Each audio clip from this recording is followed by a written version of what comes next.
시간으로 28일에 트럼프 대통령은 북미 정상회담에 대해 언급을 했는데 그것도 재밌습니다. 한번 들어보시죠. I think we'll have a meeting over the next 3 or 4 weeks. It's going to be a very important meeting. The denuclearization of the Korean peninsula of North Korea. The denuke. Denuke.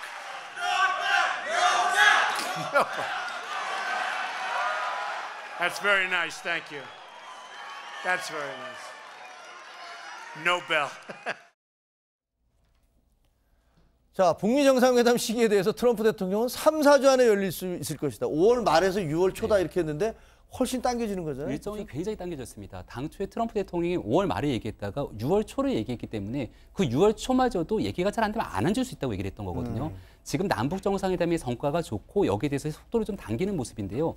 이전에 문재인 대통령이 발표했던 것처럼 이 북미 정상회담 이전에 한미 정상회담을 갖게 되죠. 그러니까 시간이 3주 뒤에 만약 북미가 열리게 되면 한미 정상회담의 속도도 굉장히 당겨지는 거고요. 그다음에 북미 정상회담, 그리고 나서 대한민국과 북한, 미국의 정상회담, 그리고 그 뒤에 이야기가 잘 풀리게 되면 육자회담까지 이제 이어질 수 있기 때문에 아마도 올해 상반기는 이 한반도를 중심으로 둘러싸고 있는 외교 시기가 쉴 틈이 없는 상황인 것 같습니다. 장소는 어떻게 된 거예요? 장소는 얘기 안 했죠. 두 곳으로 압축됐다 이렇게 얘기하면서. 압축됐다 처음에 싱가포르 얘기가 나왔던 거고요. 네. 하나는 이제 몽골에 있는 울란바토르 얘기가 나왔던 건데 이 모든 것들이 아니라 트럼프 대통령이 또 깜짝 쇼를 김정은 위원장보다 더 좋아하니까 이야기가 만약 잘 풀리면 평양으로 직접 에어포스만 타고 날아가는 것 아니냐. 근데 그 지금 우리 청와대에서는 북한이나 미국은 아니다 이렇게 확인을 해줬어요. 처음에 애당초에는 북한은 아니다라고 하면서 뭐라 그랬냐면은 트럼프 대통령이 그러지 않았습니까? 그 당시에 만약에 평양 시내에 우리 성조기에 대한 캐딜락이 전체가 감당할 수 있겠냐고 했는데 지금 김정은 위원장 모습 보니까 감당이 가능한 것 같거든요. 그래서 어디까지 갈지는 좀 지켜봐야 될 것 같습니다. 주목해서 보니까 오늘 나온 뉴스가 볼턴 그 백악관 안보보좌관의 발언을 주목해서 봐야 되는데 리비아식 모델을 이야기를 하면서 근데 북한은 리비아하고는 규모가 다르다라고 그러니까요. 이야기를 하는데 저는 이게 대단히 중요한 발언이라고 보는 게